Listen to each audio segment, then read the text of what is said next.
Actuellement, nous vivons une situation économique et sanitaire sans pareil avec le Covid-19. Tous les pays en sont affectés. Il y a déjà 34 millions de morts, de cas confirmés et 1 million de décès à l'échelle mondiale. Aujourd'hui, nous avons une invitée qui va nous parler de la situation sanitaire du Vietnam, Mademoiselle Cao Vi. Cao Vi, est doctorante à l'IRASIA en sciences humaines et sociales. Donc, on va laisser bien sûr à Cao Vi présenter. Et ensuite, nous aurons aussi la participation du professeur Le Van Kern, qui lui fera part de son analyse sur l'économie vietnamienne et peut-être aussi commenter sur l'économie peut-être du sud-est asiatique si on a le temps.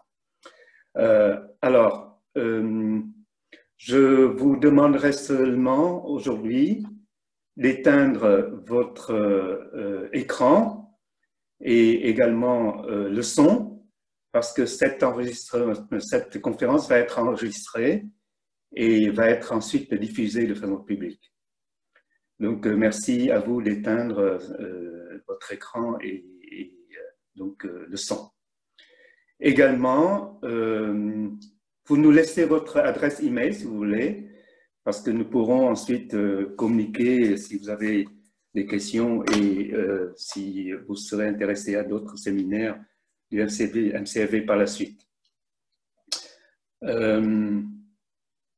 Voilà, je pense que j'ai un peu résumé les points essentiels et sans laisser je vais passer tout de suite en laissant la parole à Cao Vi pour qu'elle fasse son exposé. Merci à Monsieur Manuel et merci à Nkan d'arrêter donc votre vidéo. Merci.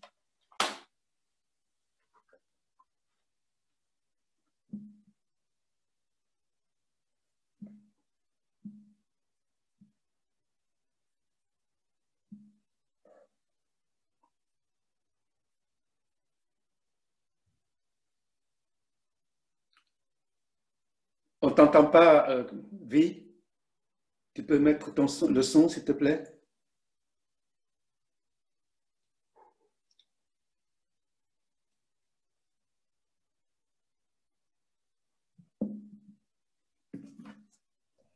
Merci beaucoup. On avait un petit problème technique.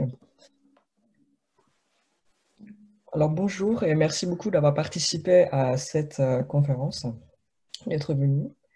Aujourd'hui, je vais présenter surtout la performance des politiques publiques de santé au Vietnam pour voir ensemble quelle était la gestion de l'État, mais aussi des citoyens vietnamiens face au Covid-19. Les exploits vietnamiens face à la gestion du Covid est très bien connus et relayés par les médias, à la fois nationaux et internationaux. Les chiffres plus récents nous montrent aujourd'hui que les cas de contamination au Vietnam s'élèvent à seulement 1105 cas, avec déjà 1024 guérisons et 35 décès. Pour avoir un point de comparaison, en France, nous sommes déjà à plus de 691 000 cas, avec 35 000 décès. Et aux États-Unis, la situation est encore plus grave, avec plus de 7 500 000 cas, dont le président Trump et sa famille contaminés il y a quelques jours, avec 213 000 décès. Voilà. Alors, avant de présenter les politiques publiques de santé au Vietnam, je vais simplement montrer très rapidement d'abord le contexte économique et démographique, mais aussi le fondement historique du système de santé au Vietnam depuis notamment 1986. Alors, est-ce que tu peux passer les slides au suivant? Merci. Alors, voilà le plan de la présentation aujourd'hui. On va voir d'abord le panorama du système de santé au Vietnam, avec notamment les infrastructures, l'apparition du secteur privé, et puis évidemment un système d'assurance maladie qui reste encore limité, voire même défaillant.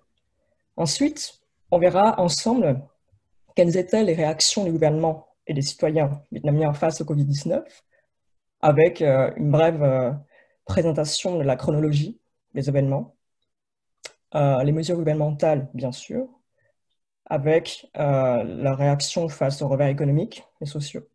Et enfin, on va aborder très rapidement les mobilisations citoyennes et associatives durant cette épidémie.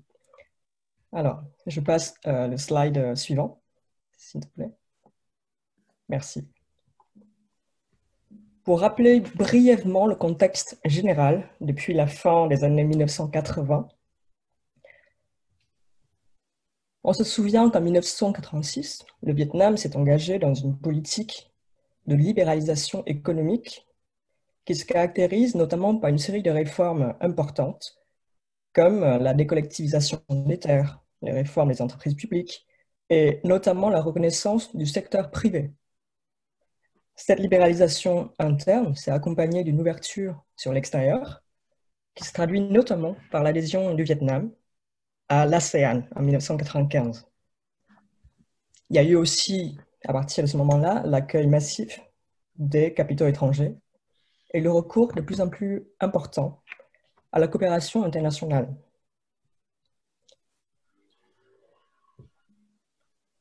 Alors, ces conséquences économiques ont évidemment, ces mesures économiques, pardon, ont évidemment une conséquence sur la situation démographique et sociale au Vietnam, parce qu'elles favorisent ce qu'on appelle l'exode rural. Il y a eu des exodes ruraux importants, des campagnes, vers les villes. Si je me souviens bien, 45% de la population vietnamienne aujourd'hui vit dans les centres urbains. Voilà, donc c'est près de la moitié de la population totale. Vous avez des chiffres sur le slide. Le Vietnam compte 97 millions d'habitants. C'est quand même le 6e pays le plus peuplé du monde et le 3e de l'Asie du Sud-Est. C'est beaucoup. Ça reste une population assez jeune, parce que 37% de la population ont moins de 25 ans. Et de nouveau, je rappelle l'effet d'hyperconcentration urbaine qui accroît les besoins en termes d'infrastructures publiques et qui favorise ce que les autorités appelaient, dans les années 90-2000, les fléaux sociaux dans les villes, comme par exemple les problèmes avec la drogue, la prostitution et la délinquance juvénile. Je reviendrai tout à l'heure sur ce sujet de fléaux sociaux, avec le cas des associations caritatives et des organisations à but non lucratif au Vietnam, parce que ça joue un rôle assez important. Je vais désormais passer au diapo suivant pour vous présenter la première partie. On va parler des infrastructures publiques de santé, qui est notre sujet principal aujourd'hui. Le système de santé vietnamien est essentiellement public, même si récemment on a l'apparition d'un secteur libéral et privé, on a encore du mal à évaluer l'importance et l'expansion. Alors, comment ce système public a été construit? On peut dire que dès l'année 1994, avec ce mouvement de restructuration totale du pays qui a été initié dès la fin des années 80, l'État vietnamien consacre dans ces années-là, en 90, une partie de son budget aux programmes nationaux de santé, par notamment la construction de nombreux centres de santé qu'on appelle Trạm Y tế dans toutes les communes vietnamiennes. Alors, comment le financement est distribué? On peut dire que chaque province au Vietnam prend en charge jusqu'à 55% des dépenses publiques de santé, contre seulement 28% par l'État et environ 10% remboursés par l'assurance maladie. Dans la plus grande partie des financements de ces infrastructures publiques reste locales et non pas étatiques. Mais alors, malgré ces efforts de financement et de et restructuration, le système de santé vietnamien souffre encore d'importants manques de moyens matériels et de capital humain. Je rappelle brièvement quelques chiffres. Au début des années 2000, il y a 20 ans, le salaire mensuel moyen dans le secteur public était estimé à environ 30 $ par mois pour un médecin. Aujourd'hui, un médecin hautement qualifié dans le secteur public touche encore moins de 500 $ par mois, voilà, pour vous donner une idée.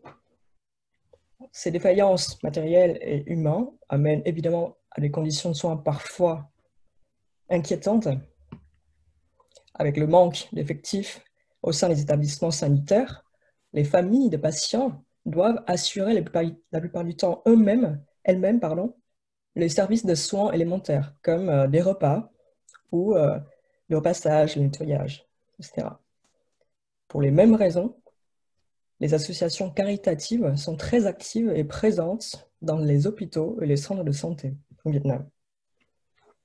Je ne sais pas si vous avez déjà eu l'expérience de parcours de santé au Vietnam, mais je peux vous parler d'un exemple d'un parcours de soins d'une famille ouvrière vietnamienne qui vit à Ho Chi Minh Ville.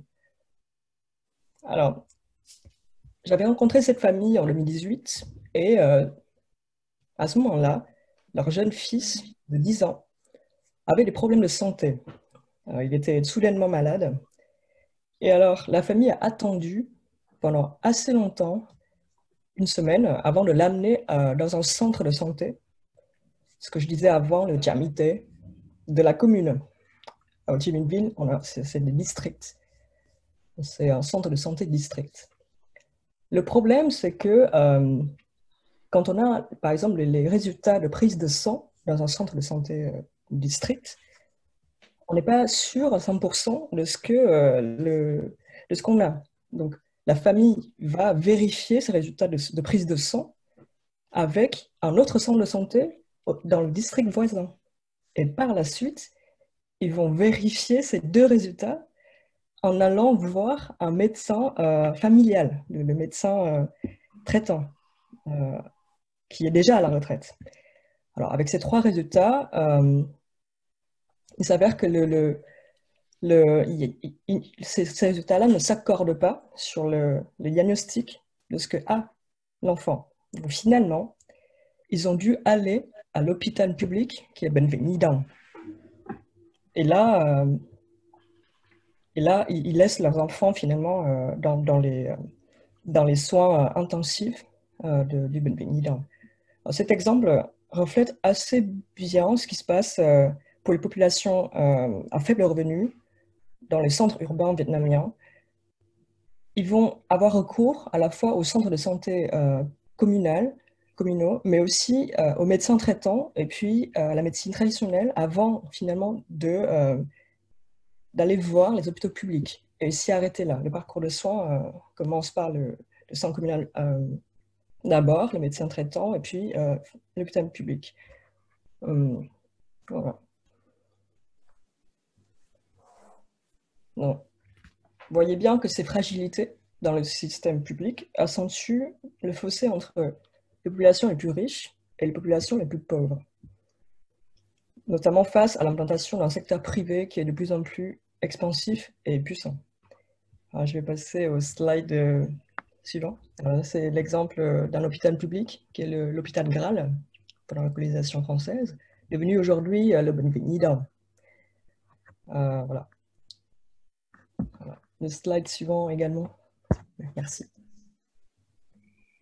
Voyons ensemble l'apparition du secteur privé au Vietnam.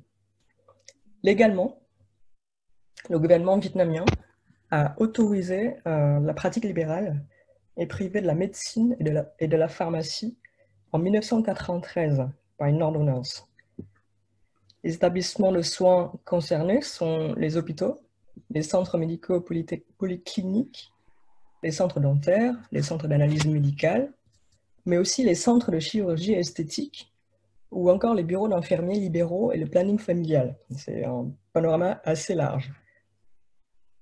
En 2015, le ministère de Santé comptait 174 hôpitaux privés au Vietnam, soit environ 10% du réseau hospitalier.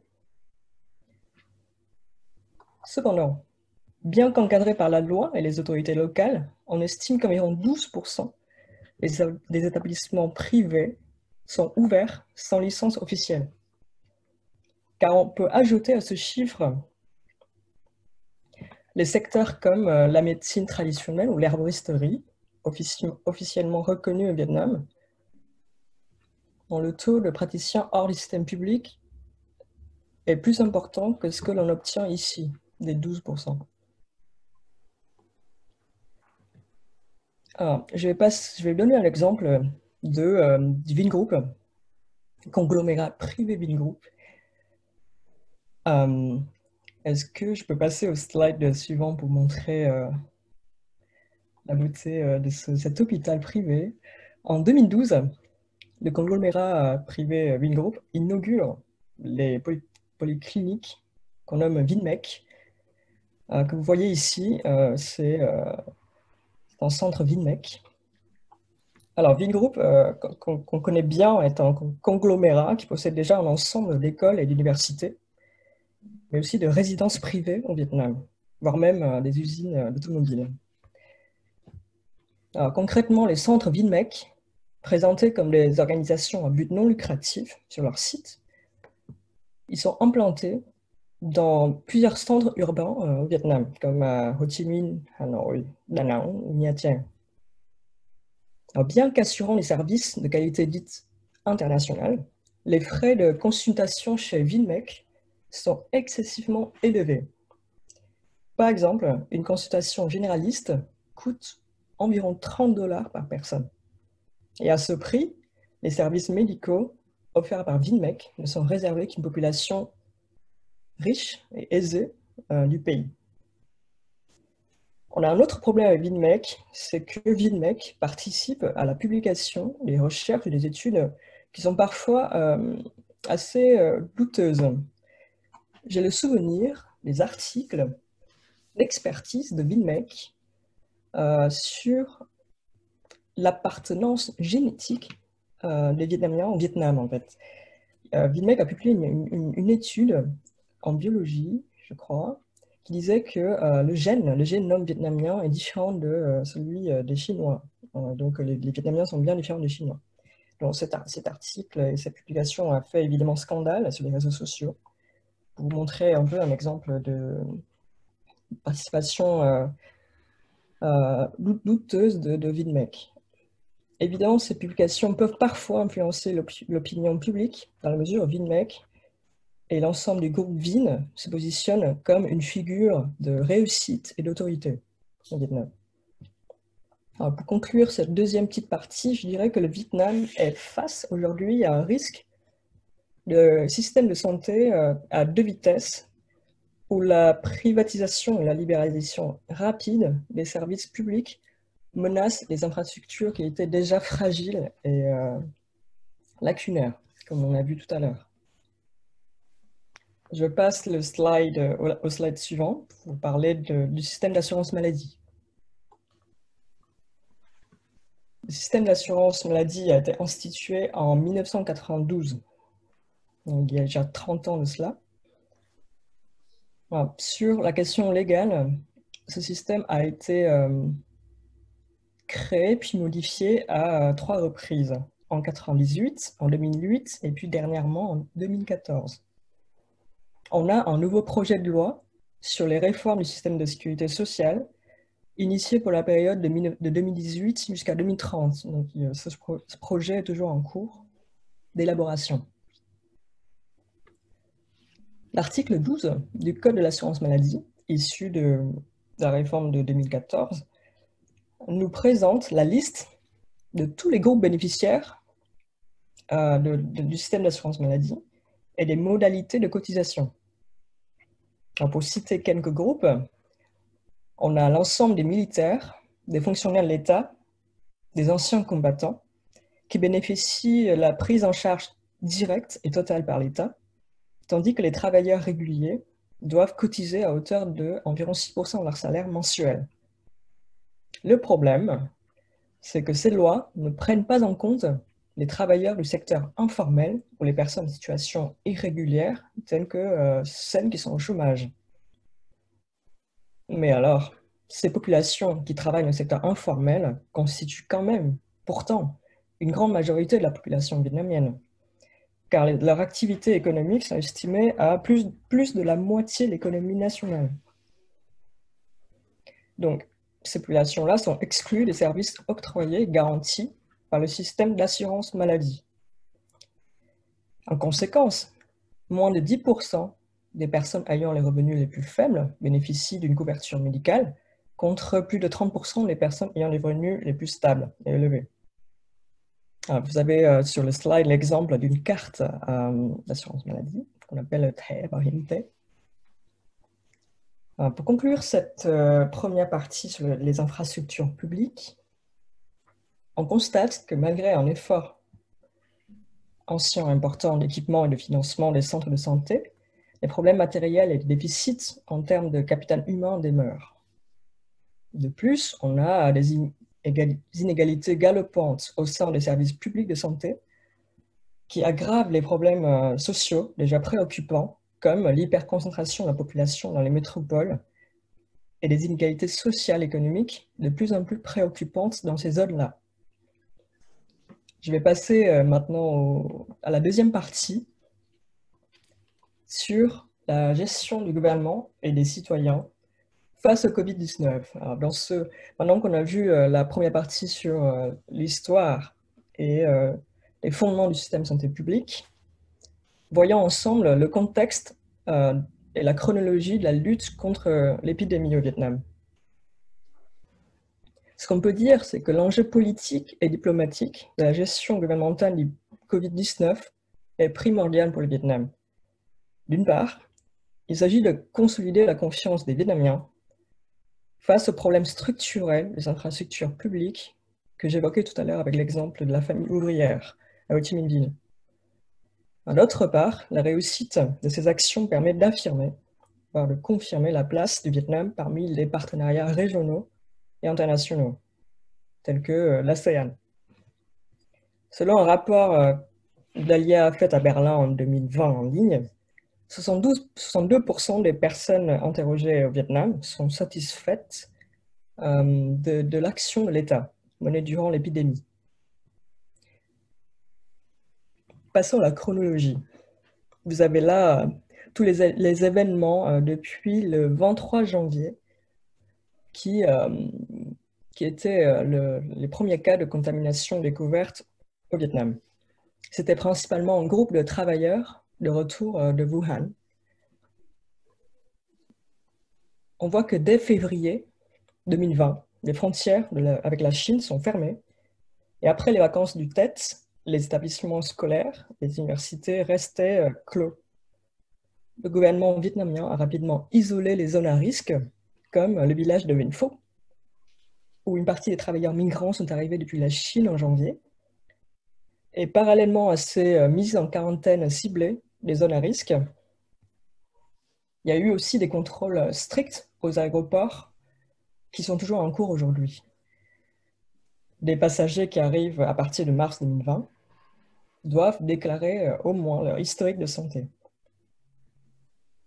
Alors, des quartiers de quarantaine ont été mis en place dans tout le territoire vietnamien, approvisionnés directement par l'État. À partir du mois de février 2020, les nouveaux arrivés au Vietnam passaient systématiquement 14 jours de quarantaine dans ces quartiers-là. On voit sur la chronologie que le 13 mars, il y a eu déjà des formations aux hôpitaux à Ho Chi Minh Ville à la prévention contre l'expansion des virus. Et dès le 15 mars, c'est-à-dire 2 jours après, l'État interdit les activités commerciales et ordonne la fermeture des bars, des restaurants et des rassemblements, etc., dans les villes.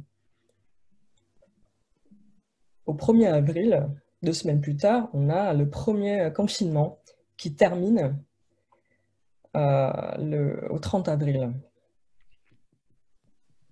Alors, on a une deuxième vague d'épidémie qui s'est propagée à la fin du mois de juillet à Da Nang et qui a entraîné le 28 juillet la fermeture et le confinement de la ville entière pour une période de 2 semaines.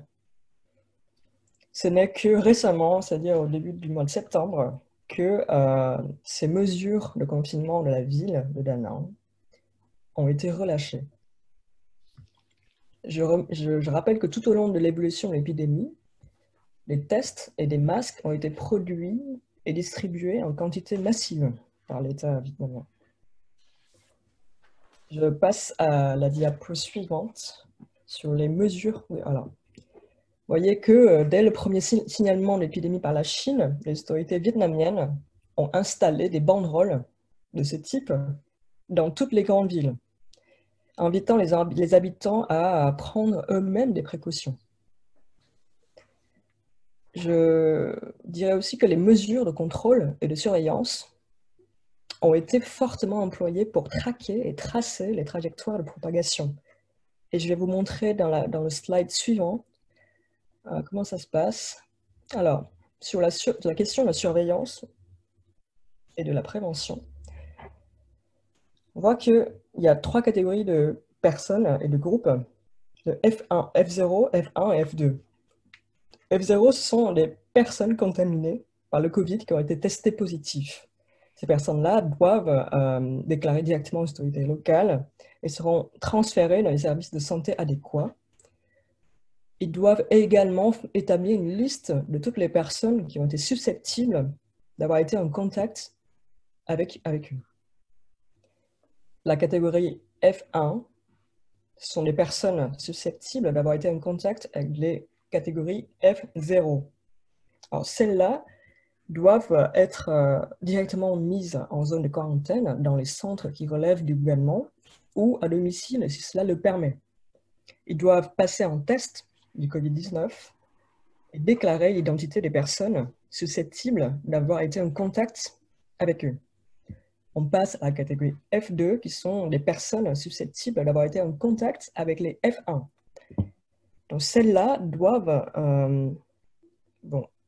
être en quarantaine à domicile et respecter strictement les règles de distanciation sociale.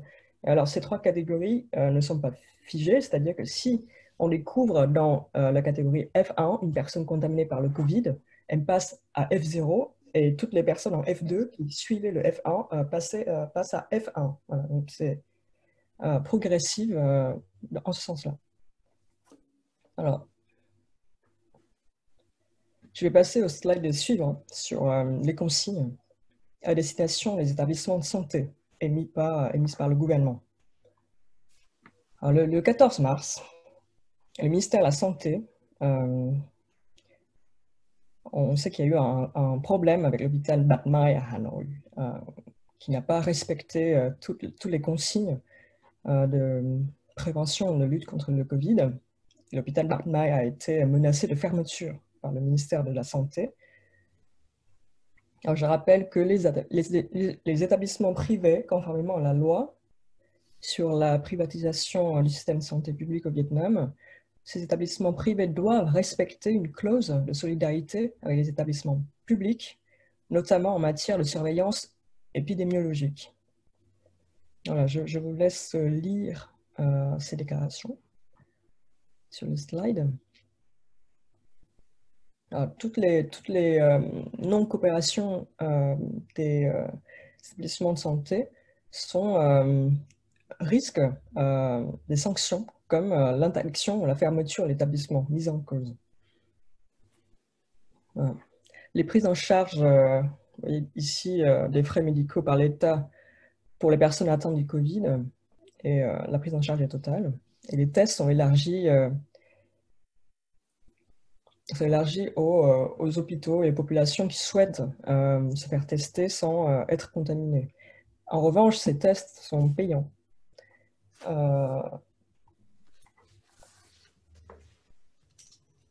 Si vous doutez être malade sans l'être, sans avoir des symptômes, et vous voulez faire un test, vous devez payer pour cela. Alors, je passe au slide suivant sur la prise en charge. Ah oui, je rappelle simplement, avant d'aborder le revers économique et social, que si auparavant les services de quarantaine de l'État étaient gratuits pour tous les arrivants au Vietnam. Désormais, depuis le 1er septembre, ils sont payants. Les frais de quarantaine depuis le 1er septembre s'élèvent à 5 $ par jour, par personne, qui souhaite rester aux établissements de quarantaine gérés par l'État. Autrement, s'ils ne souhaitent pas rester dans cet établissement-là, ils doivent s'inscrire dans les structures hôtelières destinées à la quarantaine gérées par l'État. Il y en a 27 à Ho Chi Minh Ville et 8 à Hanoï. Et là, ils doivent fournir et ils doivent payer en fait les frais de l'hôtel pour se mettre en quarantaine dans ces lieux-là. J'aborde maintenant l'exemple des revers économiques et sociaux au Vietnam. Vous voyez ici sur le slide que l'État vietnamien a mis en place un plan d'aide financière pour les entreprises, mais aussi les travailleurs indépendants et les familles à faible revenu à hauteur de 2,5 milliards d'euros. Il y a un circulaire que vous voyez ici, numéro 1, 2020 TT NHNN, édité le 13 mars 2020, qui vise à faciliter les aides bancaires auprès des entreprises en difficulté à cause du Covid.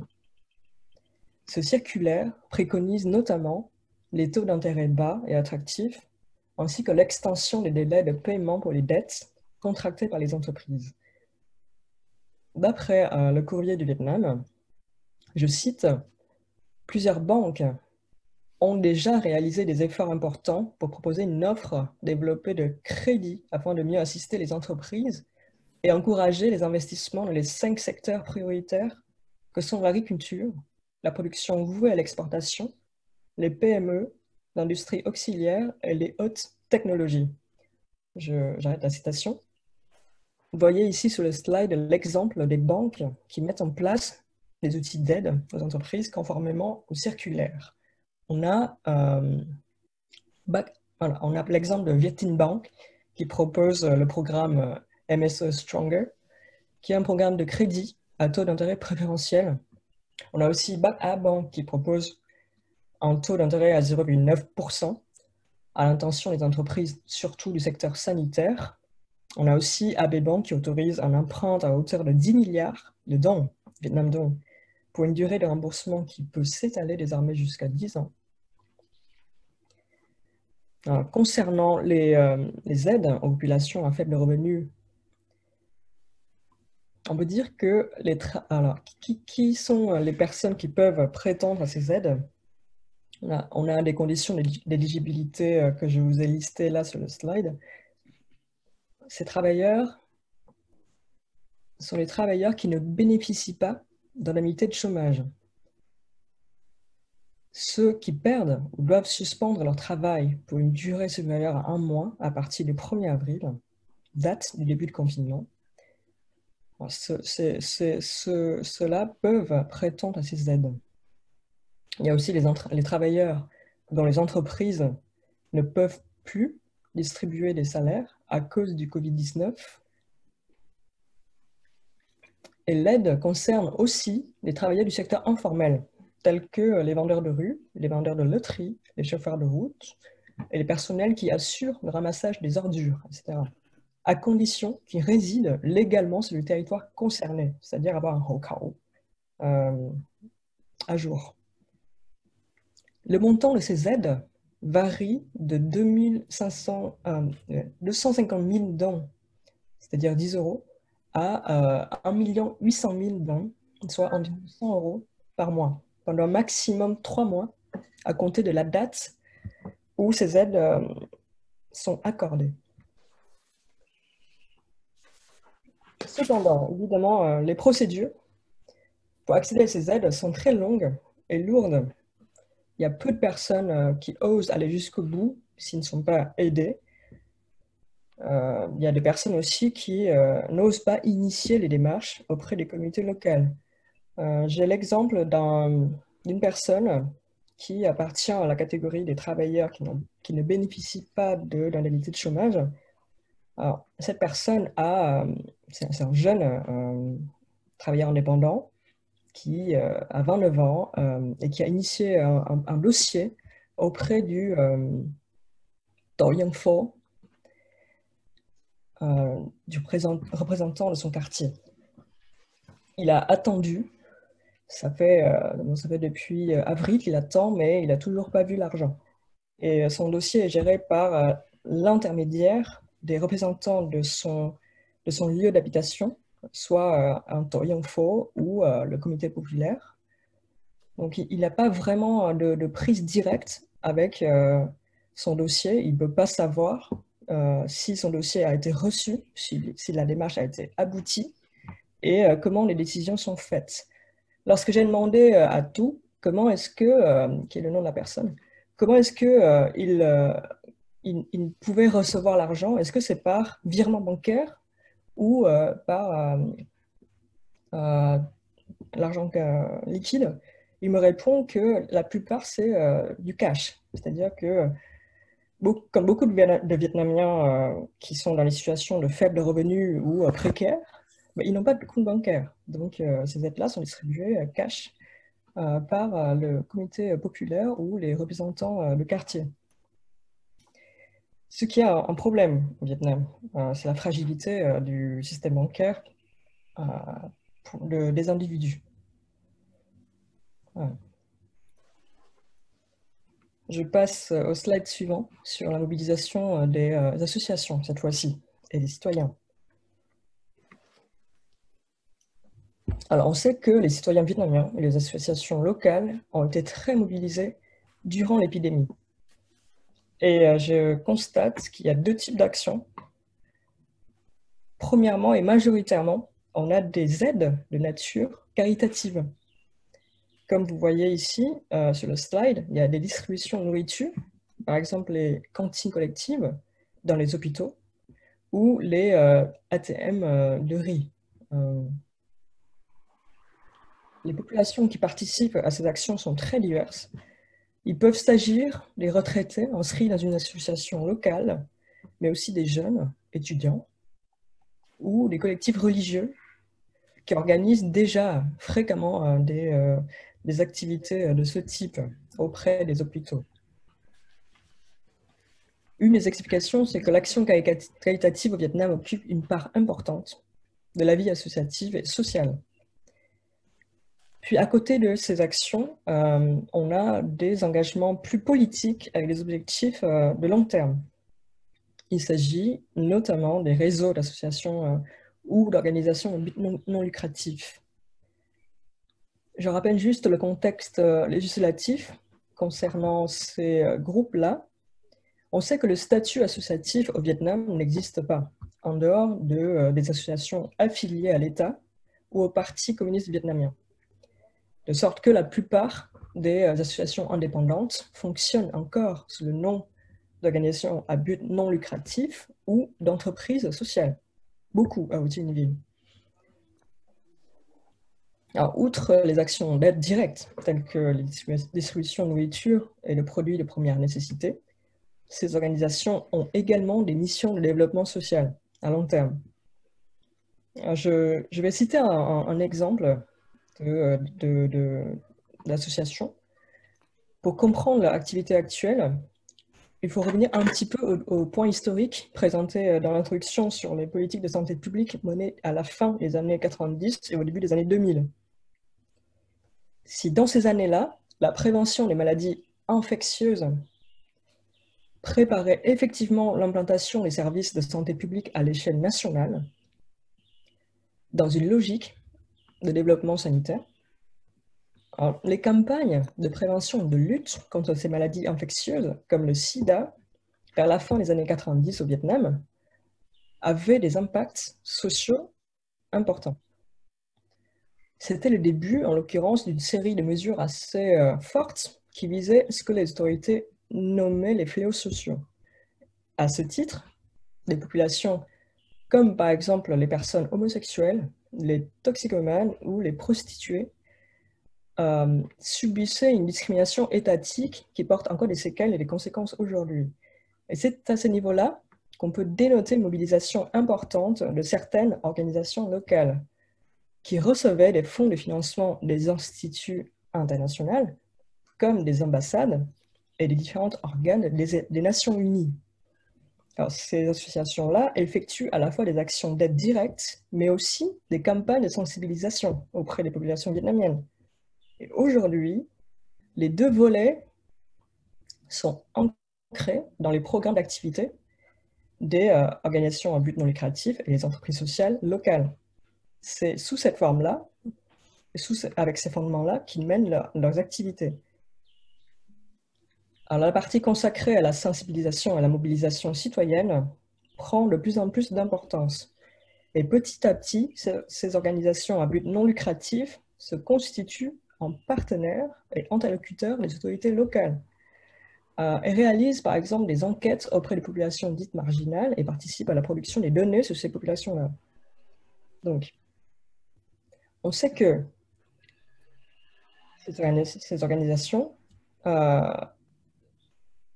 au mois de mars 2020, en plein cœur de l'épidémie du Covid-19, elles ont créé un réseau officiel d'organisations à but non lucratif du sud du Vietnam, inauguré en ligne par plusieurs organisations qui étaient déjà actives des années auparavant. La création de ce réseau officiel promet un tournant dans le rôle politique des associations au Vietnam, qui, avec l'épidémie du Covid, elles auront et ont eu l'occasion d'affirmer leur rôle en tant que conseil et de contributeurs au développement social au Vietnam. Voilà. Alors, je vais conclure cette présentation en disant que l'État vietnamien a réagi très vite face au Covid, dès les premiers moments de l'expansion du Covid-19. Mais cette victoire ne peut exclure l'effort de toute la population vietnamienne et des associations locales. Néanmoins, la question de la distribution des aides financières et de la réception de ces aides reste un point sensible, parce qu'on ne sait pas parfois où ça aboutit. Alors, des rapports de ces aides provenant des villes et des provinces sont disponibles en ligne depuis notamment juin 2020.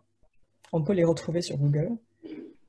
Mais pour l'instant, je n'ai pas de chiffres et de données officielles des résultats de ces aides-là pour l'ensemble du Vietnam. On peut voir et écouter des discussions organisées par quelques organismes internationaux et locaux sur cette question, qui ont été proposées en ligne depuis le mois dernier, mais il manque des chiffres officiels du gouvernement. On peut se demander alors comment la procédure d'octroi des aides est pilotée, à la fois pour les entreprises, mais aussi pour les individus. Dans le cas de Tout, par exemple, il fallait passer par un représentant du quartier, qui est l'intermédiaire entre lui et l'administration, qui détient l'ensemble de son dossier. Donc, il n'y a pas de prise une fois que son dossier est donné sur la procédure. Alors, concernant les aides financières aux entreprises, et je laisserai la parole à Bakum, il semble pertinent de se demander à ce sujet-là comment les gouvernements peuvent mesurer l'efficacité de cette politique sur le plan micro et macro. Alors, quelles sont les entreprises qui bénéficient effectivement de ces aides? Et comment est-ce qu'on peut savoir si les banques sont contraintes ou pas de participer à des nouvelles mesures financières annoncées par le circulaire de mars 2020? Ces réponses me semblent absolument nécessaires afin de préconiser des politiques économiques futures, par exemple en termes d'investissement public. Il y a aussi une autre question qui reste ouverte, c'est comment se porte le secteur des importations et exportations au Vietnam après l'épidémie. Et je laisse ces questions en suspens et donne la parole au professeur Léon Queux, qui connaît mieux le sujet que moi. Merci beaucoup pour votre écoute.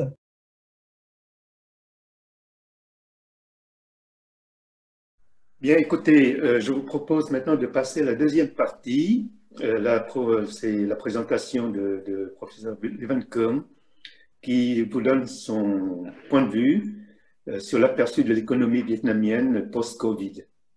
Anh, tu Oui. pourrais me laisser faire une remarque. J'ai beaucoup aimé le sous-titre du slide, du premier slide de vie, qui dit que, en fait, en gros, c'est la contribution du gouvernement et la contribution des citoyens, je crois. En fait, c'est très important parce que les citoyens vietnamiens, on oublie souvent que grâce au comportement des citoyens vietnamiens, que le Covid au Vietnam a été jusqu'à maintenant vaincu.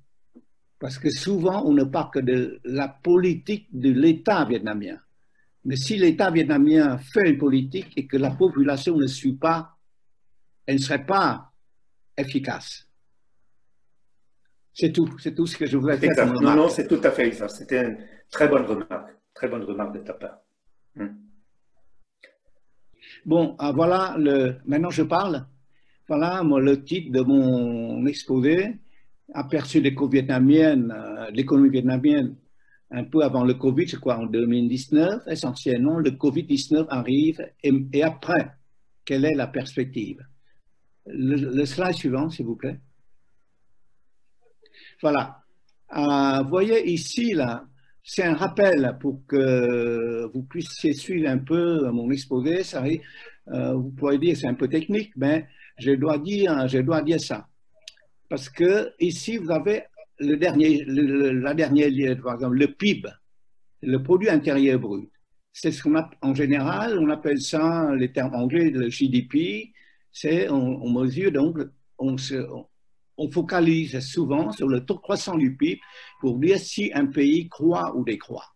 Alors, le PIB, c'est quoi? C'est la somme de plusieurs choses. Les consommations privées et publiques, les investissements étrangers et domestiques. Quand je parle investissement ici, c'est investissement dans les machines, dans les infrastructures, et plus les exportations, moins les importations. Le tourisme, par exemple, fait partie des consommations. Les touristes, par exemple, les étrangers qui arrivent au Vietnam, ils consomment les produits, à savoir le secteur de produits alimentaires ou bien les hôtels et les services de tourisme, par exemple. Donc, c'est les consommations. Voilà. Donc, vous voyez, il faut se mettre dans la tête qu'il y a consommation plus investissement, plus exportation, moins importation. On appelle ça le PIB. Et en général, il m'est arrivé de dire l'excédent commercial, c'est la différence entre exportation moins importation. Voilà. Le slide suivant, s'il vous plaît. Voilà, en 2019, le PIB, c'est 262 milliards de dollars. Donc, et là-dedans, si je fais la décomposition, vous avez l'investissement étranger, ça représente 6% du PIB, investissement domestique, c'est 21% du PIB, consommation, 70% du PIB, dont le tourisme, qui est important, 7% du PIB, et l'excédent commercial l'an dernier, 1 milliard de dollars, 4% du PIB. Donc, si vous sommez ça, vous verrez, c'est pas tout à fait 100%, bon, il y a une erreur parce que d'arrondi, ok? Voilà. Le slide suivant, s'il vous plaît. Alors maintenant, le Covid arrive. Ah oui, je voulais oublier qu'en 2019, le taux de croissance du PIB du Vietnam était 6,8%. C'est très bien, c'est pas mal. Mais voilà, le Covid arrive. Qu'est-ce qu'on aperçoit? J'ai des informations pour les 7 premiers mois 2020. Alors, le nombre quand je dis des touristes étrangers, en fait, c'est l'étranger qui arrive, c'est de 60%. Donc, le nombre de touristes étrangers a chuté de plus de 60%. Même en supposant c'est 60%. Ce qui fait une baisse de recettes de 10,8 milliards de dollars par rapport à 2019. C'est important pour un PIB de 260 milliards.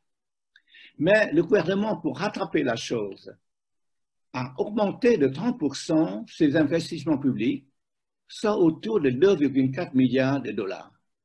Maintenant, sur les mesures de secours du gouvernement, dont Vi a déjà parlé, il y a 2 paquets. Le premier paquet, c'est de 2,5 milliards de dollars. Pour l'instant, on a dépensé 700 millions pour les familles pauvres, 740 millions de prêts aux entreprises pour payer leurs salariés. Mais seulement les conditions imposées sont tellement drastiques qu'aucune entreprise a touché de l'aide. Les conditions, par exemple, il y a une condition en disant qu'il faut que l'entreprise commence d'abord à épuiser leurs ressources avant de recevoir l'aide, par exemple, d'une part. Et maintenant, pour les entreprises, par exemple, pour payer leurs salariés, mais si l'entreprise ne démarre pas, donc du coup, il n'y a plus de salariés. Donc, pour l'instant, aucune entreprise a touché de l'aide sur les 640 millions de dollars. 640 millions de dollars.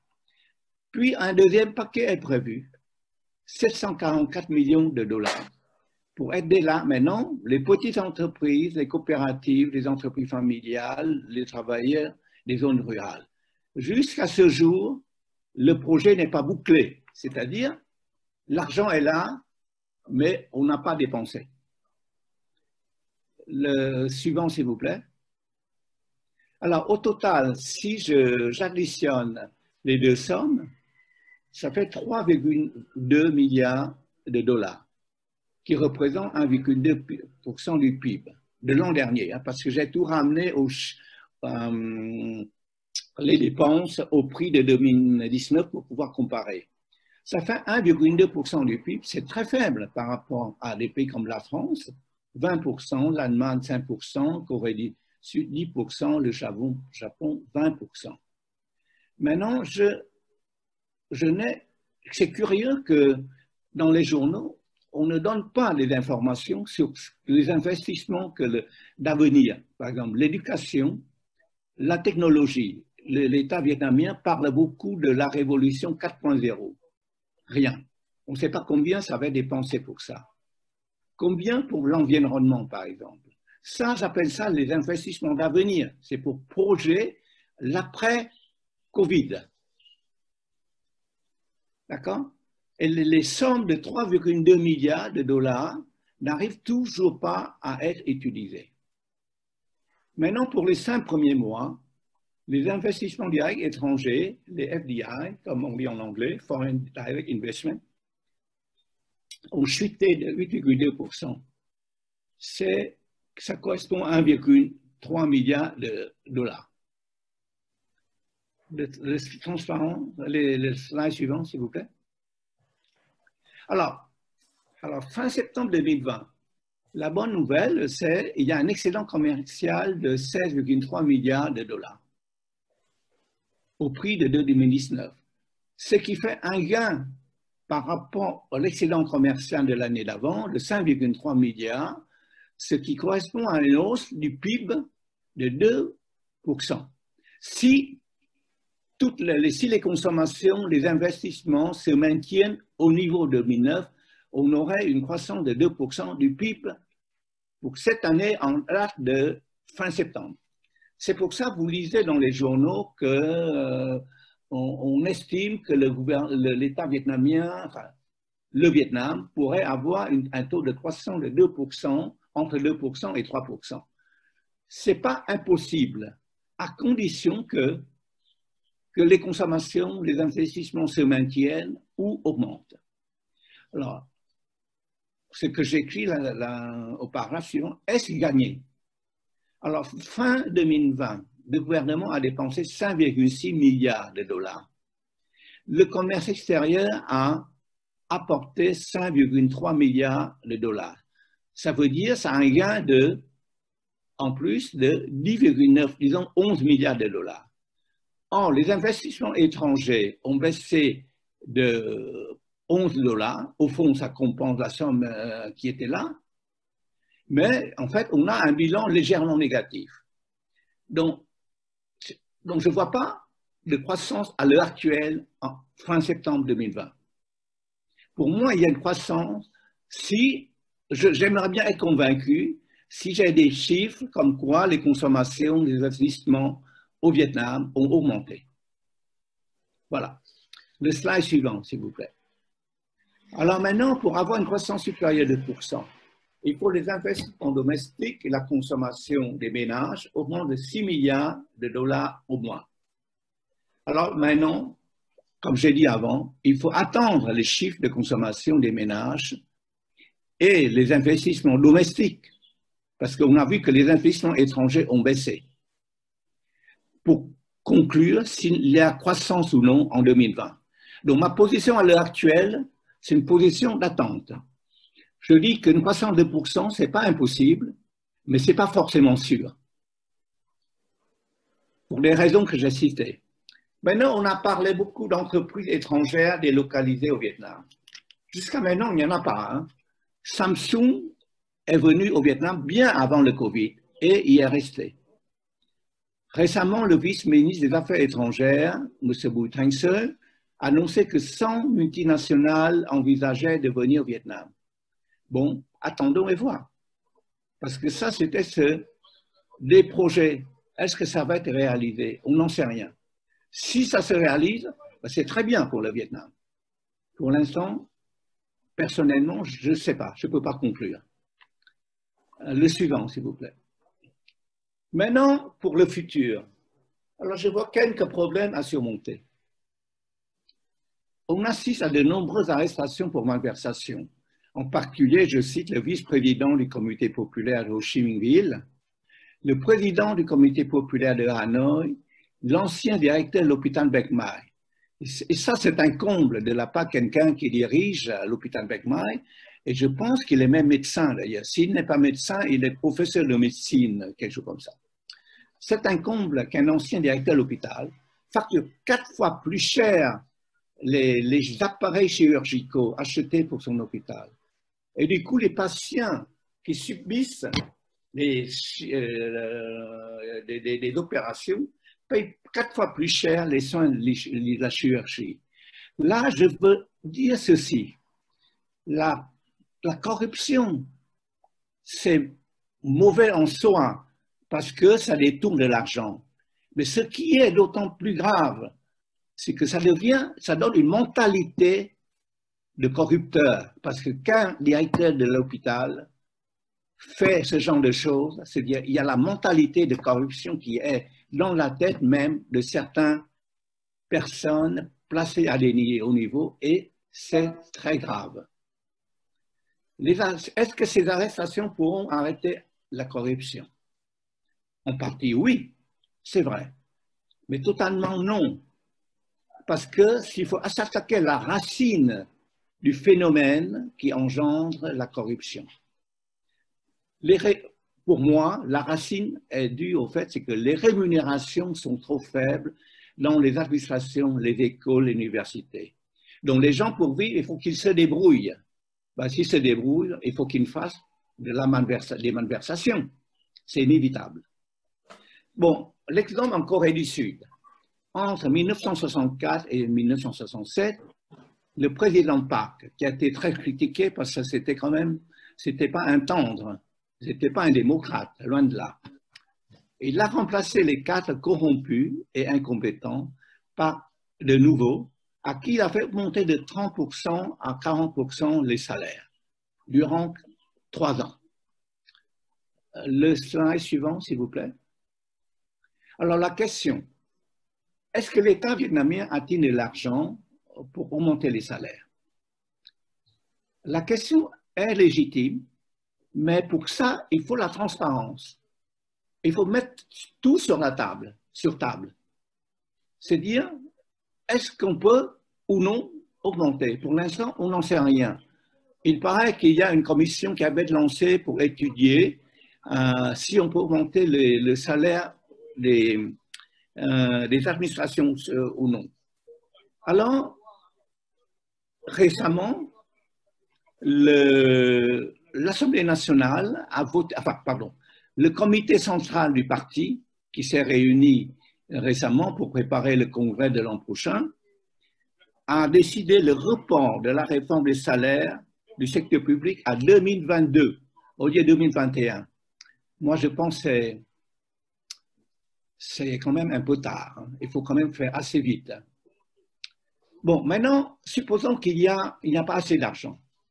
En cas de manque, Pourquoi ne pas recourir à l'emprunt auprès des organismes internationaux? La dette vietnamienne n'est pas si élevée que ça, 60% du PIB. C'est pas si élevé, hein. Le Japon, c'est 200%, la France va avoisiner 120%, etc. Et le Vietnam a la confiance des organismes pour rembourser, car la croissance a été très forte. De plus, en ce moment, les taux d'intérêt sont très bas, voire négatifs, donc c'est l'occasion d'emprunter. Ceci dit, emprunter et comment utiliser?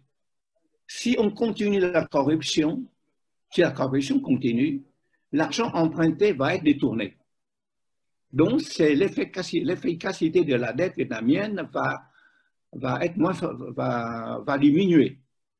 Donc, c'est pour ça le problème de la corruption, augmenter les salaires, tout ça, c'est tout ensemble. Hein. Et c'est un problème très important pour moi, pour le futur du Vietnam. Ah, maintenant, il y a un autre problème. Tout à l'heure, j'ai mentionné que l'argent n'a pas été dépensé. Et c'est même le Premier ministre qui a urgé, a demandé de façon urgente à différents dirigeants de dépenser, il faut dépenser, il faut dépenser. Mais pourquoi les gens ne dépensent pas? J'ai posé la question à un certain nombre de personnes et il y a deux choses. D'une part, à cause de la campagne d'arrestation des gens pour malversation financière, les gens ont peur de toucher à l'argent parce que, comme la loi au Vietnam n'est pas très claire, quand on touche à l'argent, on ne sait pas si on ne va pas attaquer après de faire des malversations. Deuxièmement, comme le Congrès arrive l'an prochain, il y a un certain nombre de personnes qui souhaitent être promues, soit au comité central ou bien à des postes plus importants. Le mieux, c'est de ne rien faire, ne pas bouger. C'est l'immobilisme avant le Congrès. L'immobilisme, à mon avis, on peut voir aussi dans d'autres pays occidentaux, comme la France, c'est-à-dire les gens ne bougent pas avant les différents changements, avant les élections présidentielles, etc.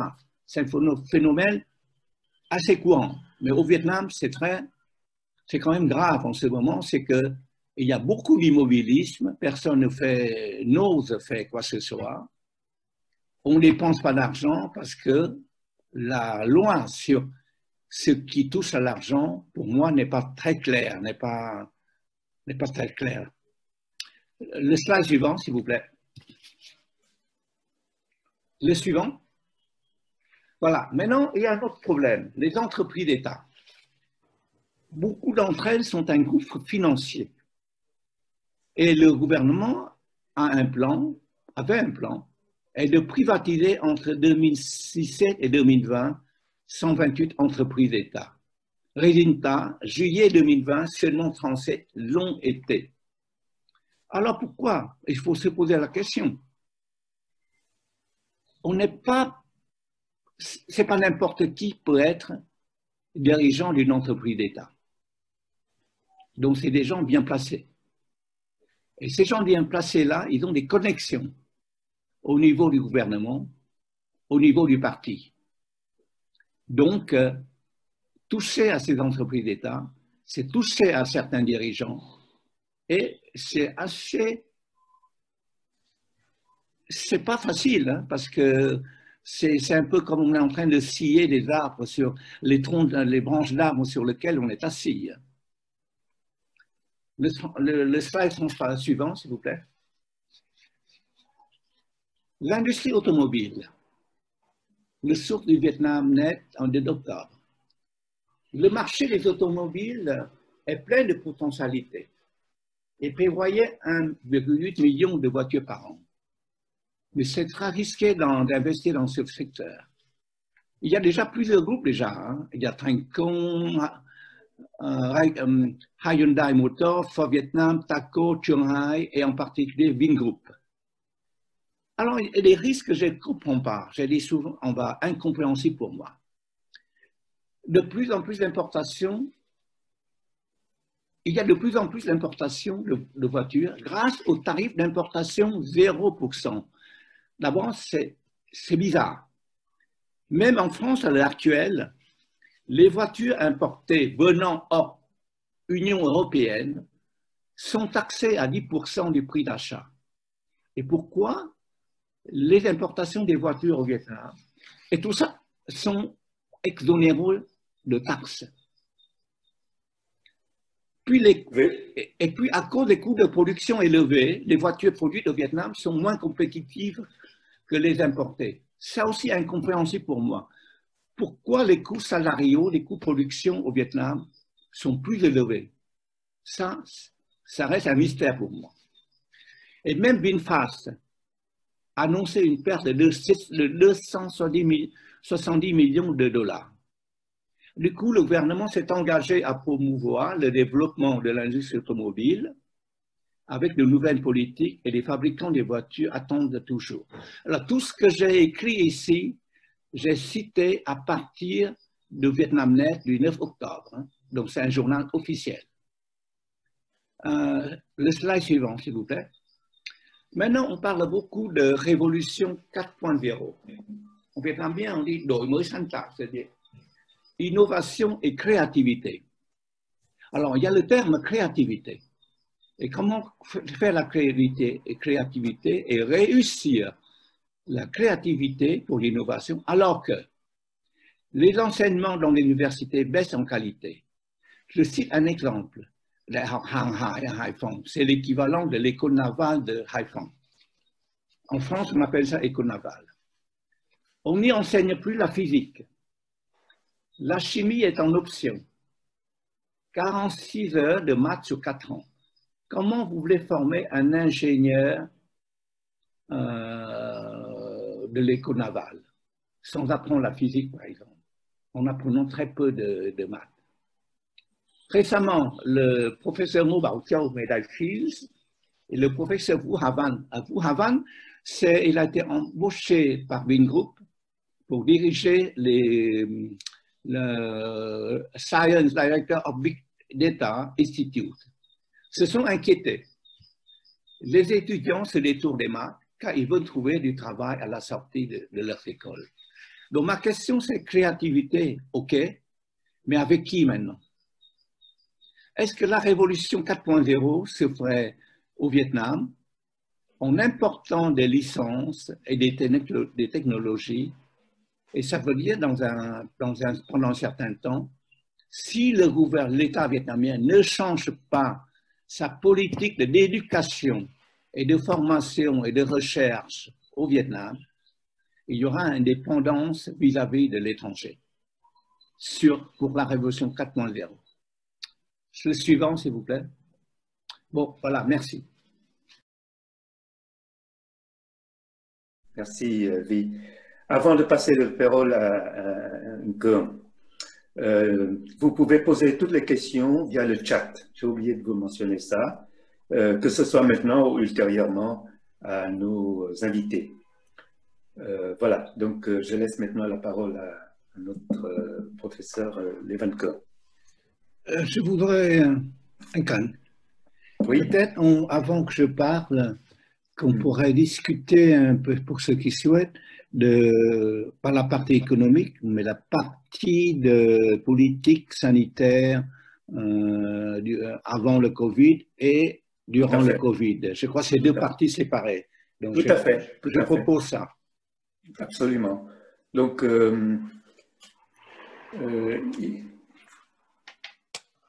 est-ce que vous avez d'abord des questions? Si vous en avez, vous posez via le chat. Sinon, j'avais une question que je voudrais vous poser. Est-ce que vous avez une idée quand même du coût du fait que le gouvernement vietnamien a assumé quasiment la charge à la fois d'accueillir, à la fois de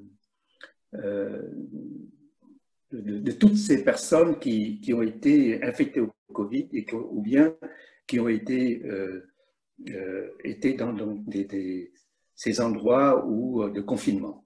Est-ce que vous avez une idée du nombre de personnes et du coût qui est lié à cette action?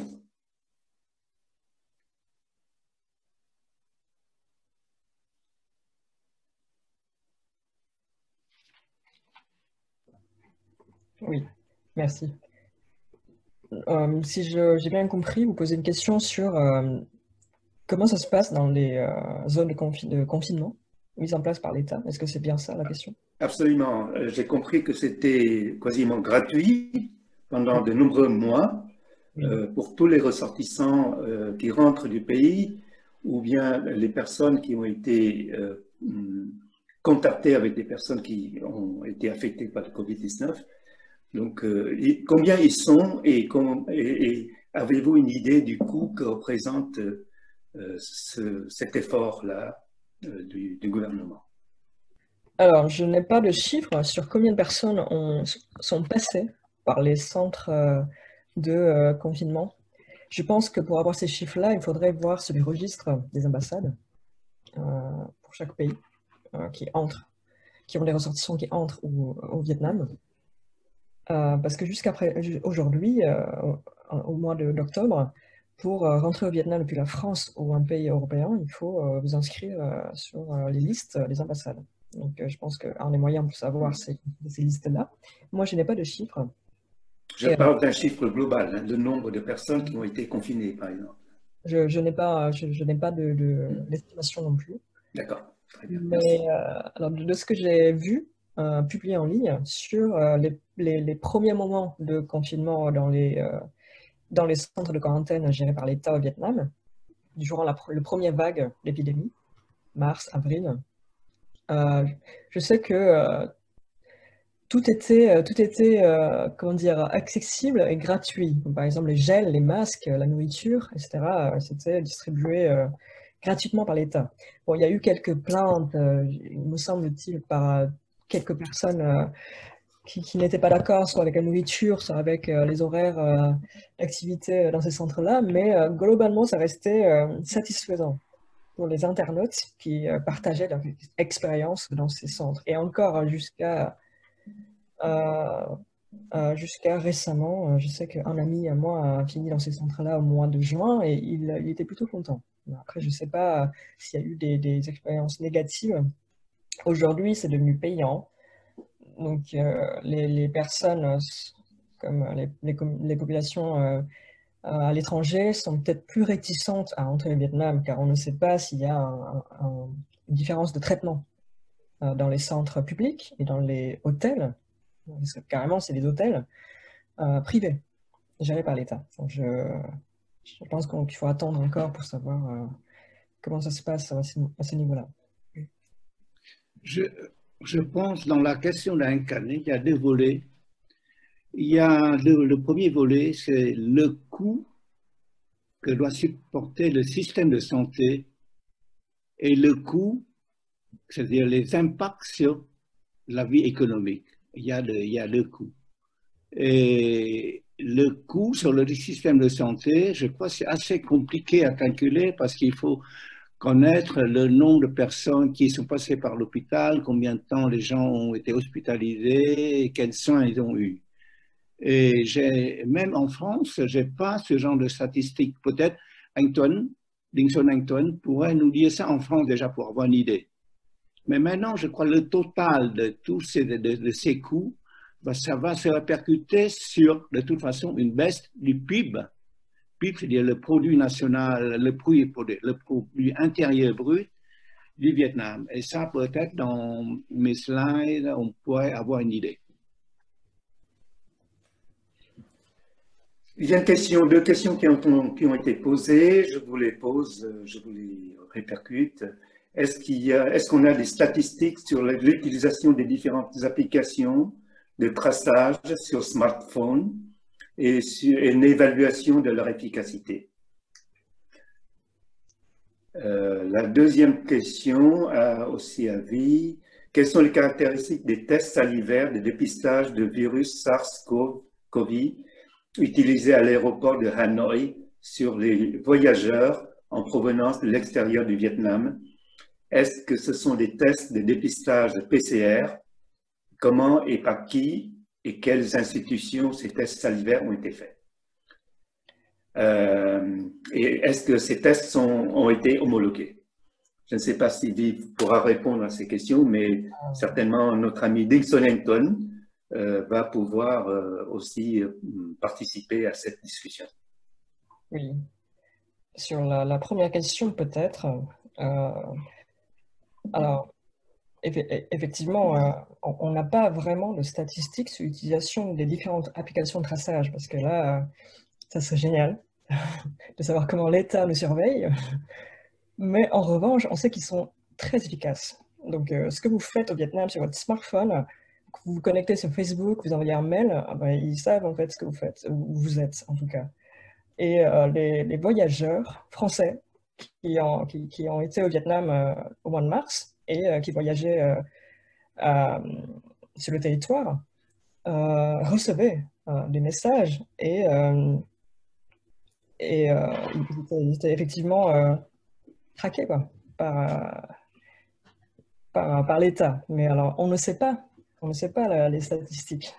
J'aimerais bien en connaître. Mais je voudrais vous poser ici la question concernant l'application de traçage concernant le test du Covid. C'est-à-dire que est-ce qu'on a le même test équivalent que celui, par exemple, en Corée du Sud ou à Singapour ou ailleurs? Alors, aux dernières nouvelles sur les ambassades, l'ambassade du Vietnam et l'ambassade de France, pour entrer sur le territoire vietnamien et prendre l'avion aujourd'hui, je ne sais pas si le test est effectué à l'aéroport ou il doit avoir été fait dans le pays d'où on vient. Par exemple, tester en France si on vient de France et amener le test négatif avec soi dans l'avion pour entrer au Vietnam. Il me semble que c'est des tests de dépistage PCR, mais encore, c'est à confirmer par quelqu'un qui connaîtra mieux le sujet que moi.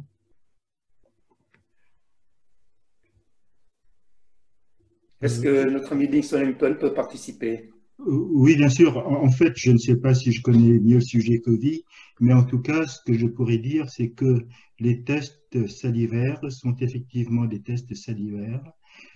Pardon, ce sont des tests par PCR et qui, en fait, c'est un test qui va permettre de détecter non pas le virus, mais le génome du virus par une réaction qu'on appelle une réaction d'amplification. Donc, c'est un test extrêmement sensible, mais qui peut parfois donner des faux positifs, comme on commence à le savoir de par le monde. Alors, est-ce que les tests qui ont été effectués au Vietnam ont été comparés et validés aux autres tests? Ça, je dois dire que je ne sais pas. Mais en tout cas, c'est un test qui est effectué dans pas mal d'aéroports, en Allemagne par exemple, où j'ai été récemment, et c'est un test qui est relativement plus facile à effectuer que le test par écouillonnage nasopharyngé, qui est un petit peu plus compliqué et surtout désagréable pour le patient. Voilà, une cas. Donc, je pense que ce point-là pourrait être éclairci ultérieurement. Tout à fait. Dans 2 semaines. Oui. Il y a une question ici. Quelle politique d'information, sensibilisation de la population sur la pandémie et quelle réaction de la part de la population? Je pense que ce point-là a été traité par Vie, mais peut-être elle peut résumer en 2 mots pour répondre à cette question. Oui. Politique d'information, sensibilisation de la population sur la pandémie et réaction de la part de la population. Alors, très rapidement, je dirais que l'État a réagi très vite par l'affichage des banderoles, donc c'était visible dans toutes les villes qu'il fallait faire quelque chose. Voilà. Et alors, la population a réagi avec l'État, c'est-à-dire qu'il est tout à fait possible de déclarer à la vue un voisin qui rentrait de l'étranger.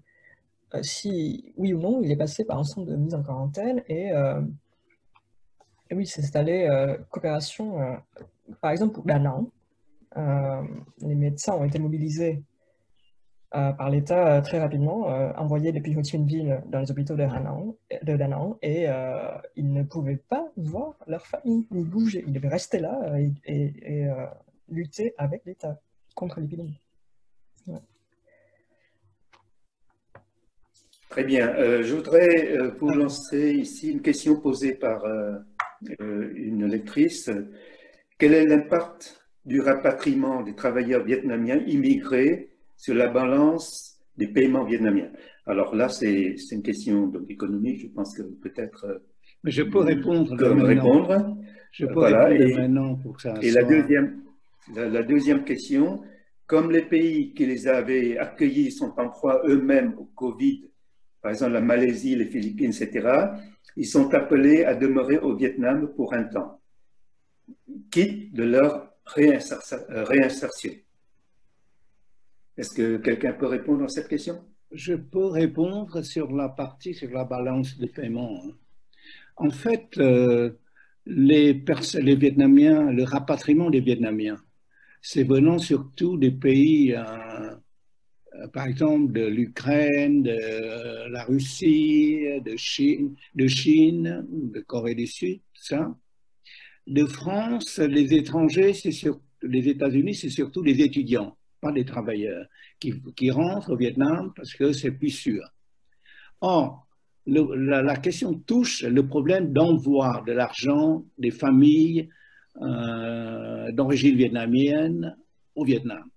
Et la grande majorité de l'argent, elle vient des États-Unis. Donc, en fait, on n'a pas de statistiques sur le nombre de personnes qui rentrent et quel est le manque à la balance de paiement. Pour moi, ce n'est pas beaucoup parce que la majorité de l'argent, ça venait des États-Unis. Ici, ça continue, ça vient encore des États-Unis, mais pas tellement comme des travailleurs des pays d'Asie ou de la Russie, par exemple, ou des étudiants, par exemple. Donc, l'impact sur la balance de paiement, pour moi, elle est très faible. Maintenant, sur l'insertion, je n'ai pas de nouvelles, je n'ai pas d'informations, mais j'ai l'impression que ces personnes-là, c'est des travailleurs, surtout les travailleurs qui viennent de la Russie ou de la Corée du Sud, ce n'est pas des travailleurs hautement qualifiés. Donc, ils vont à l'étranger, c'est pour avoir des meilleurs salaires. Donc maintenant, ils reviennent au Vietnam, à mon avis, ils peuvent s'intégrer dans la vie économique vietnamienne normale qui ne demande pas une très grande qualification. Forcément, leurs revenus vont baisser.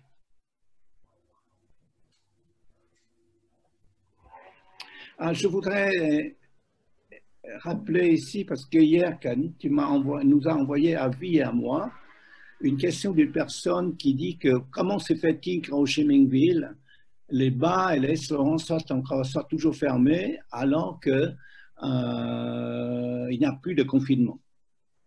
Alors, est-ce que Vie pourrait répondre?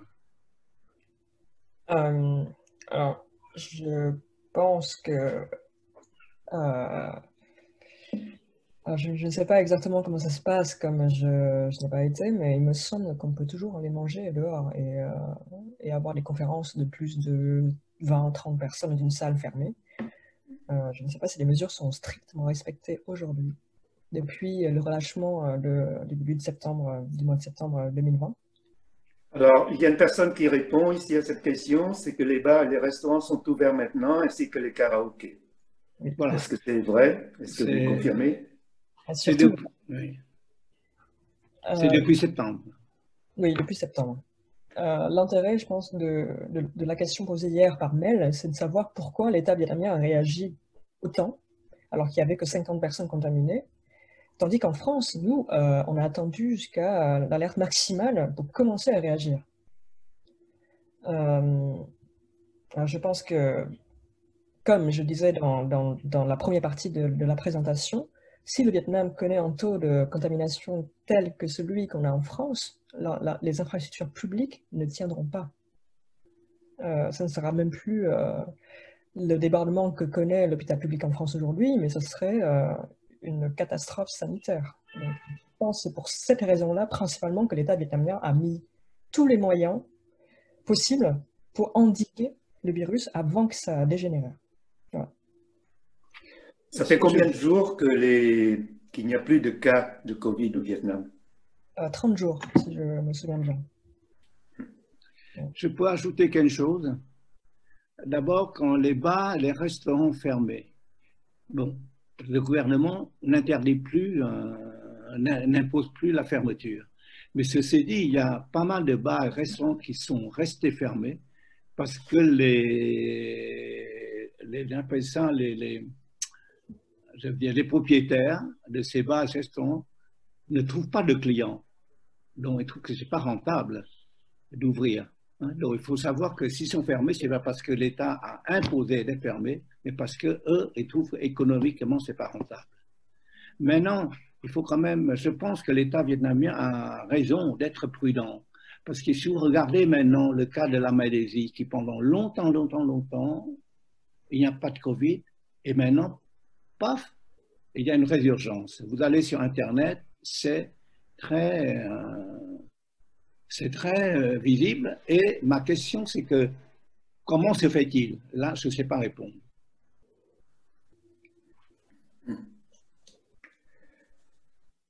Une question pendante à ce que vient de dire notre ami Com.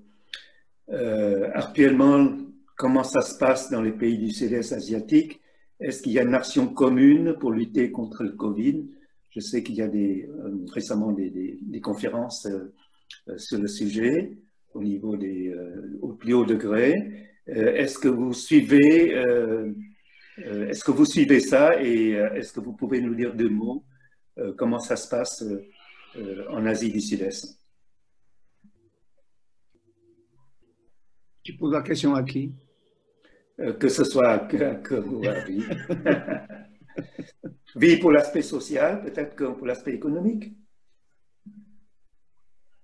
Oui, pour savoir s'il y a une coopération politique, c'est la question. Voilà, c'est déjà ça. Oui, première question. Je pense. Je ne sais pas s'il y a eu récemment des décisions officielles au niveau régional. En tout cas, ce qu'on peut dire, c'est que les systèmes de santé sont tellement divers qu'à part restreindre les entrées et les sorties entre les pays, je ne sais pas pour le volet politique, comment est-ce qu'il peut y avoir une coopération efficace à ce niveau. Je pense, je ne sais pas si Dixon Hinton est d'accord avec moi, mais entre Macron et Angela Merkel, surtout, on réclamait que, par exemple, le vaccin, si on trouve, c'est un bien public. D'accord? Que tous les pays peuvent utiliser. Mais ce n'est pas la position des États-Unis. La Chine est d'accord. Donc, je crois qu'il faut élargir le problème. Ce n'est pas forcément un problème propre à l'Asie du Sud-Est, mais c'est le problème de tous les pays du monde. Mais la plus grande puissance économique du monde, à savoir les États-Unis, enfin, je veux dire, Trump, n'est pas d'accord de considérer ça comme un bien public. Bon, maintenant il est malade, il a été malade, donc du coup maintenant il a changé. Il a dit que maintenant tout ce qu'il a reçu comme soins, ça va être distribué gratuitement à toute la population américaine. Bien, merci Ancom. Donc Ancom, je vais essayer d'être bref. Donc il y a deux questions dans le remarque d'Ancom. La première, est-ce que la vaccination doit être un bien public?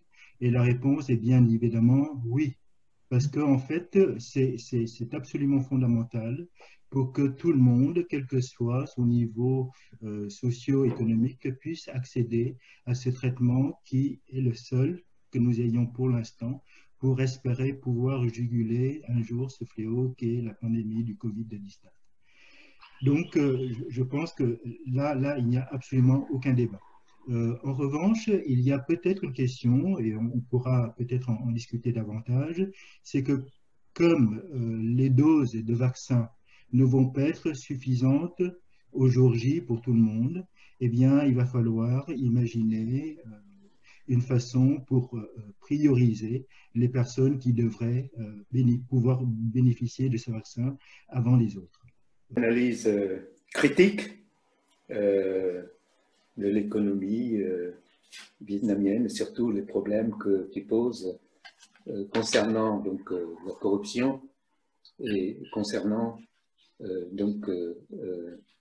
la manière d'utiliser l'argent des investissements. Évidemment, nous avons ici une opinion personnelle. Nous aurons peut-être l'occasion un jour d'inviter un officiel pour répondre à ces questions que pose notre ami Cohen.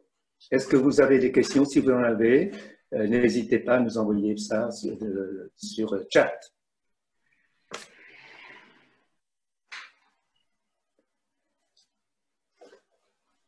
Alors, évidemment, aujourd'hui, nous n'avons pas nécessairement le temps de poser des questions, mais n'hésitez pas à nous écrire et nos invités certainement répondront dans la mesure de leur connaissance aux questions que vous leur poserez. Je laisse encore quelques minutes pour attendre si des questions arrivent. Sinon, après, je serai amené, puisqu'on est déjà 11h33, nous sommes déjà ensemble 1h30, je serai amené à clore cette conférence. La conférence de ce matin. J'en profite pour vous rappeler que le 24 octobre prochain, nous aurons une autre conférence. C'est en fait la suite du Covid fait par le professeur Ding Solington et nous avons un deuxième invité qui est Chit Ding Hei, qui est médecin. Et donc, la première conférence Ding Solington a eu beaucoup de succès, beaucoup de questions ont été soulevées et il se propose pour donc faire un complément par rapport à sa première conférence. Je lui laisserai tout à l'heure un petit mot pour parler de sa prochaine conférence. Et est-ce que j'attends toujours, si vous avez des questions à poser? Oui, il y a une question de Madame Kim Wang à propos de comparer l'économie Vietnam après Covid et avec les pays des Asie. Bon, je peux dire, par exemple, j'ai des informations sur la Corée du Sud, par exemple. Donc, je voudrais donner un chiffre sur les dépenses on appelle ça pour rénover l'économie de Corée du Sud. La Corée du Sud a mis 10% du PIB pour ça. Et en ce moment, l'économie en Corée du Sud repart.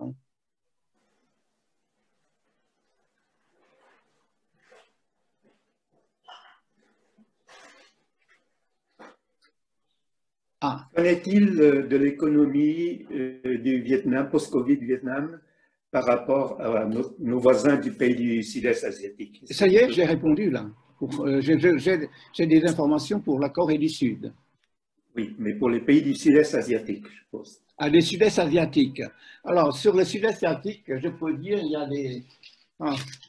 pour la Thaïlande, c'est assez catastrophique, j'ai lu dans le monde. Il y a une flambée, il y a le suicide en Thaïlande parce que les entreprises, les restaurants ne repartent pas. Et surtout le tourisme, parce que la Thaïlande vit beaucoup du tourisme, qui représente jusqu'à 20% du PIB. Donc, il y a combien de morts d'ailleurs? Il y a 2500 personnes qui se sont suicidées. C'était en date du 30 septembre. Donc, en Thaïlande, l'économie ne repart pas.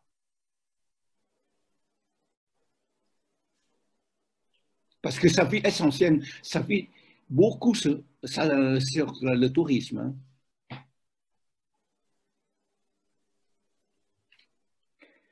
Bien, écoutez, je vais laisser à notre ami Ding Solington de parler justement de sa prochaine conférence de 24.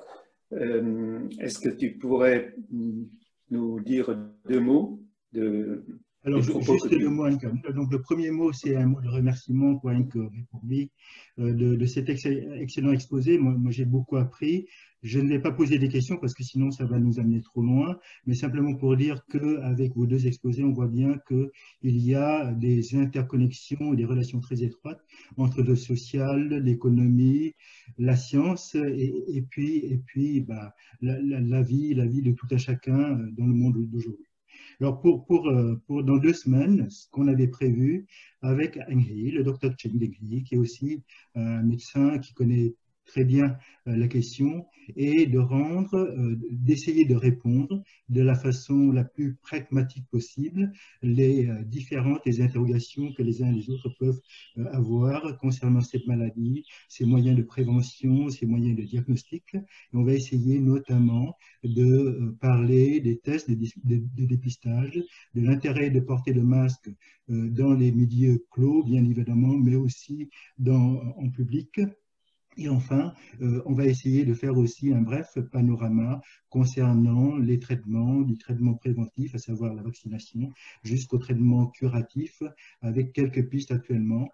Et en dernier, eh bien, on va essayer aussi d'apporter les dernières nouvelles concernant les populations à risque, puisque maintenant, on sait que c'est un virus qui est extrêmement contagieux et dont la difficulté est non pas, de comment faire pour, il n'y a que des difficultés. En fait, dont la difficulté est justement de pouvoir identifier les personnes qui vont être infectées comme toutes les autres, mais qui vont développer des formes graves, et donc vis-à-vis desquelles il faudrait apporter à la fois des solutions préventives et curatives adéquates pour éviter l'hécatombe que l'on risque d'avoir et si on ne fait rien, comme le préconisaient certains des dirigeants de ce monde, notamment ceux qui vivent de l'autre côté de l'Atlantique, aussi bien en Amérique du Nord qu'en Amérique du Sud. Voilà, donc les deux mots ont été un petit peu plus, mais c'était pour vous inviter à venir nous écouter et partager avec nous les informations et aussi les interrogations que nous avons. Merci Antoine. Donc, notre prochaine conférence, c'est le 24 octobre à 10 h. Et avant de terminer, je voudrais simplement vous demander, pour les participants, de laisser votre email, de nous poser des questions si vous le souhaitez, en m'écrivant à info.ncfv@gmail.com. Cette conférence est filmée et enregistrée, et dès qu'il sera prêt, donc nous vous enverrons le lien pour que vous puissiez revisualiser la conférence et partager à des amis. Donc, je tiens à remercier nos deux conférenciers, Kaubi et Levenkum, pour cette excellente ce partage qui a été, je crois, très instructif pour tout le monde. Tu as encore quelque chose à dire? Juste, je voudrais répondre à Madame Kim Wang.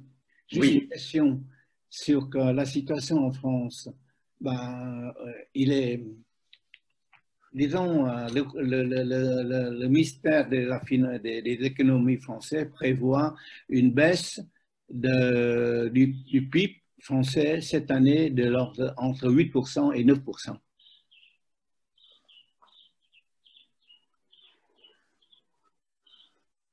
Bien, la réponse étant faite, je vous remercie encore une fois tout le monde et je vous souhaite un excellent week-end. Au revoir et à prochainement. Merci. Merci. Au revoir encore. Merci. Au revoir Vi. Au revoir Anha aussi pour l'organisation technique de cette conférence. Au revoir.